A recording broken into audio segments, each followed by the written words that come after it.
Hello, everyone. Welcome back to the English Conversation Podcast. I'm Sarah. And I'm Daniel. We're so happy you're joining us today for another English lesson. Today, we have a really helpful topic: how to talk about emotions in English using simple phrases. Yes, emotions are a big part of our daily lives. We feel happy, sad, excited, nervous, so many different feelings every day. Being able to talk about our feelings helps us connect with friends, family, and even new people. It's a huge skill, especially when you are learning a new language like English. And don't worry, you don't need a lot of complicated words. We'll teach you easy vocabulary and natural phrases that native speakers use all the time. In this episode, you'll learn simple words for common feelings, how to use I feel and I am to talk about your emotions, how to ask others about their feelings, and how to respond in a friendly, natural way. We'll also practice speaking together so you can use these words in real conversations. Please say the words out loud with us, even if you feel a little shy. Before we start, grab your notebook and write down any new words. And remember, practice is the key to becoming comfortable and confident. So, Sarah, why is it important to talk about our emotions in English? That's a great question, Daniel. When you can share how you feel, it helps you connect with others. You can make friends, ask for support, and share happy or difficult moments. Exactly. For example, if you are feeling happy, you can share your joy with others. If you are feeling sad or worried, your friends and family can help you. And not just with friends, it's important at work or school, too. Maybe you don't understand something and you feel confused or nervous. When you say your feelings, people can help you or explain things more clearly. Also, when you talk about emotions, you show that you care about others' feelings. If you ask, "How are you feeling?" it makes people feel valued and respected. Absolutely. Being able to talk about emotions helps you build good relationships, solve problems, and feel more comfortable wherever you are. So today, we want to help you find the words to express your feelings. It's a small step that makes a big difference in your English and your daily life. Let's get started by learning some useful feelings words together. Now, let's learn some of the most common feelings and emotions in English. We will say the word, use it in a simple sentence, and invite you to repeat after us. We will also give you examples of when you might feel this way. Are you ready? Let's get started. The first word is happy. One more time. Happy. Example, I am happy today. You feel happy when something good happens, like seeing a friend or getting a good grade. Next is sad. One more time. Sad. Example, she is sad because it's raining. We feel sad when something is not so good, like missing someone or having a bad day. Now, angry. One more time. Angry. Example, he is angry about the bus being late. We feel angry when something is unfair or makes us upset. The next feeling is excited. One more time. Excited. Example, I am excited for my birthday. You feel excited before something fun or new happens. Here's tired. One more time. Tired. Example, we are tired after a long day. You feel tired when you need to rest or sleep. Let's try worried. One more time. Worried. Example, she is worried about her test. We feel worried when we think something bad might happen. Next word is scared. One more time. Scared. Example, he is scared of spiders.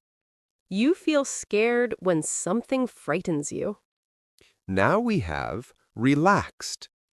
One more time. Relaxed. Example, I feel relaxed when I listen to music. We feel relaxed when we are calm and comfortable. How about bored? One more time. Bored. Example, he is bored in class. You feel bored when nothing interesting is happening. Last one. Surprised. One more time. Surprised. Example, she was surprised by the party. You feel surprised when something unexpected happens.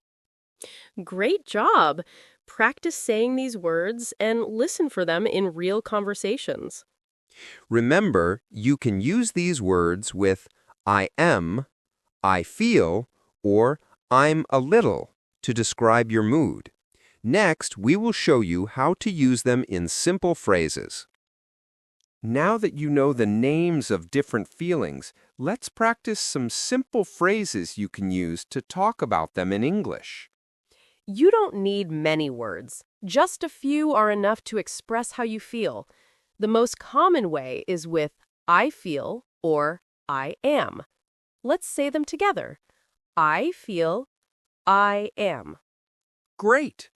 Add a feeling word after these, like I feel happy or I am tired. Let's practice with a few more. Repeat after me. I feel excited. I am sad. I'm worried. I am relaxed. You can also add words to show how much you feel something. Try very, a little, or really. I am very happy. I feel a little tired. I am really excited. Let's try something new. Sometimes you can use because to give a reason for your feeling. I am tired because I worked a lot. I feel happy because I passed my exam. I'm nervous because I have a job interview. Did you see the pattern? It's easy. Just put because after your feeling to explain why. Okay, now it's your turn. I'll say a beginning, and you finish with your own feeling. Ready? I feel... I am... I'm a little...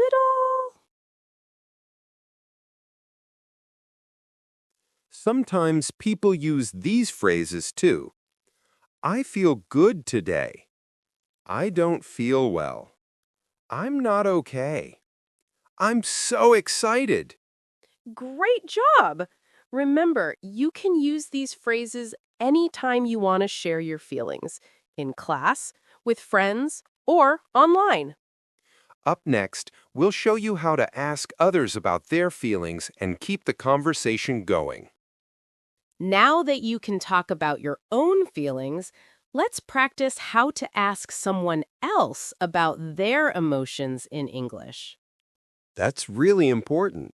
It shows you care and helps you connect with other people. Here are some easy questions to ask. How are you? How do you feel? Are you okay? Is everything all right? Let's use these in little conversations. Listen and repeat after us. Example 1. How are you? I'm a little tired, but I'm okay. Example 2. How do you feel about the test? I feel nervous, but I studied a lot. Sometimes you want to show care or offer help. You can say, "You look sad. Can I help?" Or, "If you want to talk, I'm here." Or, "Do you want to talk about it?" Now let's practice together. I'll ask you a question. You answer using a feeling. How are you today? Is everything okay? How do you feel about going to a new place? Great job! Remember, when you ask someone's feelings, use a gentle voice and look interested. It helps the other person feel safe and happy to share. And if someone asks you, try to answer honestly using the words you've learned. It's a good way to start real conversations in English. Next, we'll talk about how you can use your voice and face, your tone and expression to show feelings too. Now that we can say emotions and ask others about their feelings, it's important to remember that how we say something matters a lot too. Yes, in English and in every language, your tone of voice, your facial expressions, and your body language help people understand your true feelings. Sometimes these are even more powerful than words. Let's start with tone of voice.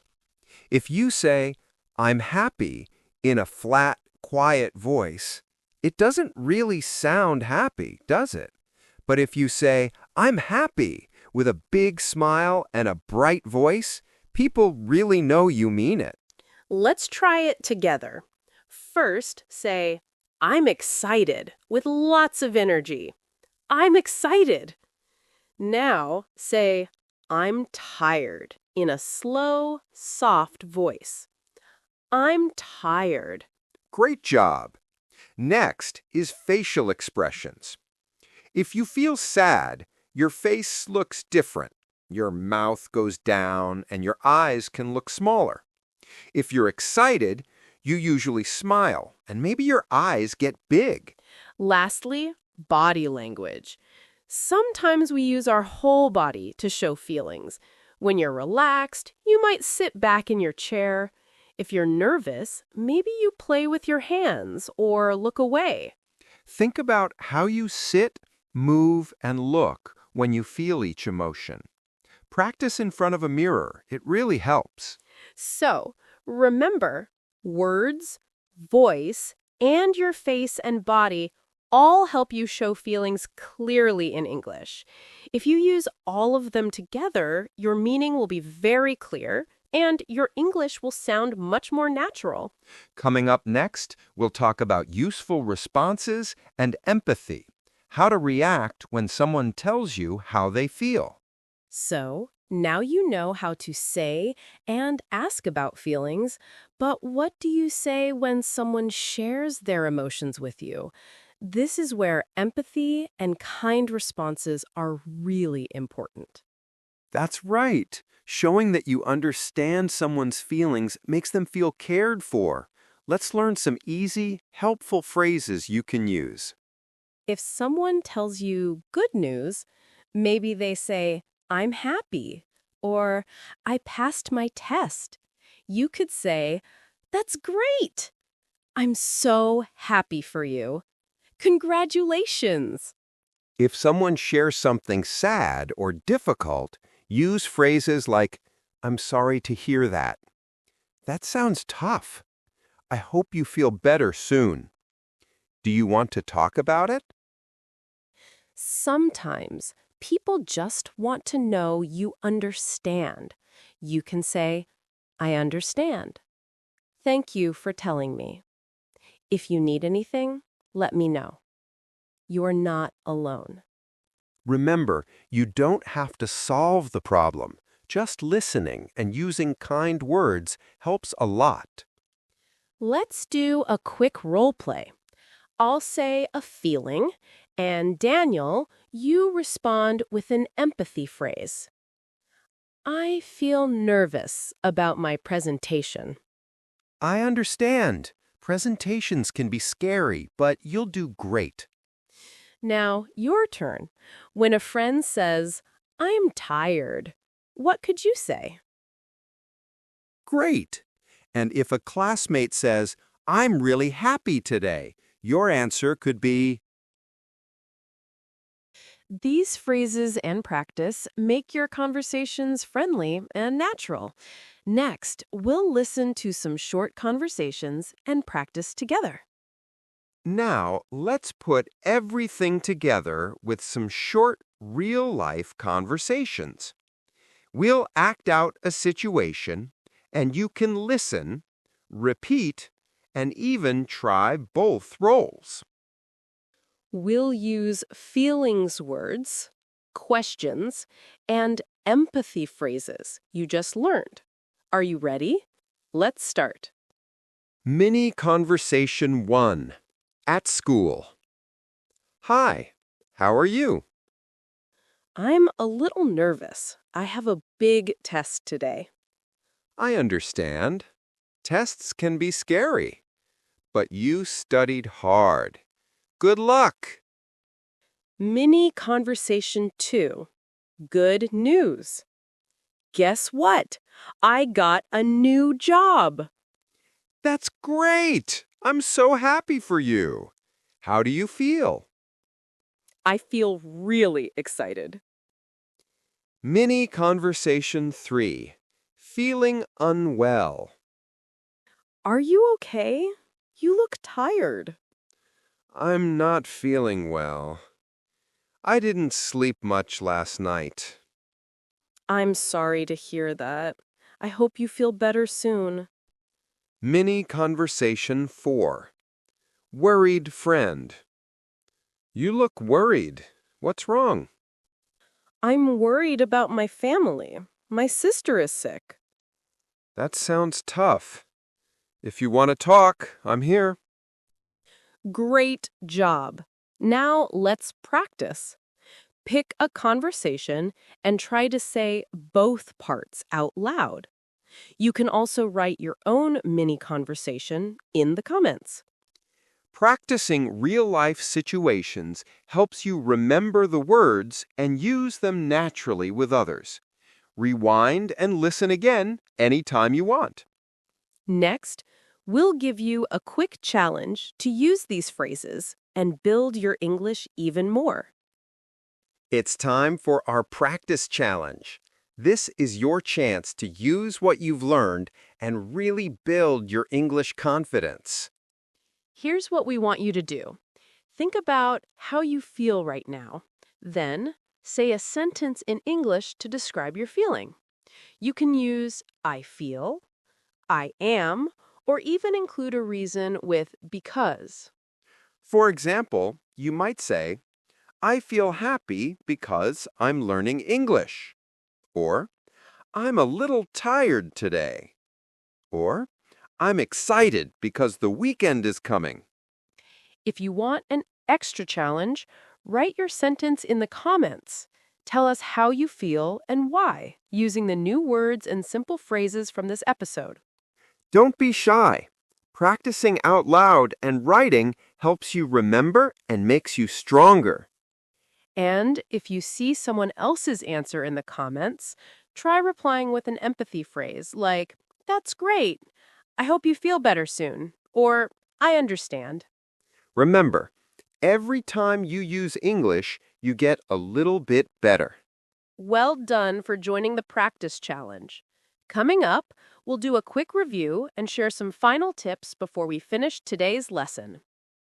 Wow, you've learned so much today. Let's quickly review the most important things. We learned key emotion words like happy, sad, angry, and more. And remember, you can say, I feel, or I am to talk about your feelings. We also practiced asking others about their emotions with simple questions like, "How are you?" and learned kind responses to show empathy. Don't forget your tone of voice, your facial expression, and your body language all help show emotions clearly. Here's a tip for success. Practice a little every day. Try to say how you feel in English and listen to others too. That's right. The more you use these words and phrases naturally, the easier it will become. So keep practicing and stay confident. Thanks so much for learning with us today. We hope you enjoyed talking about emotions in English and that you feel more confident using these phrases. Remember, practice is the key. Use your new words and sentences with friends, family, or even in the comments below. Let us know how you feel and help others practice too. If you learned something new, please give this video a thumbs up and subscribe to the English Conversation podcast for more easy English lessons. And don't forget to share this episode with other English learners. You never know, you might help someone else find their voice in English. If you have a topic you want us to talk about next, write your suggestion in the comments. We love hearing from you. Keep speaking, keep listening, and keep smiling. See you next time.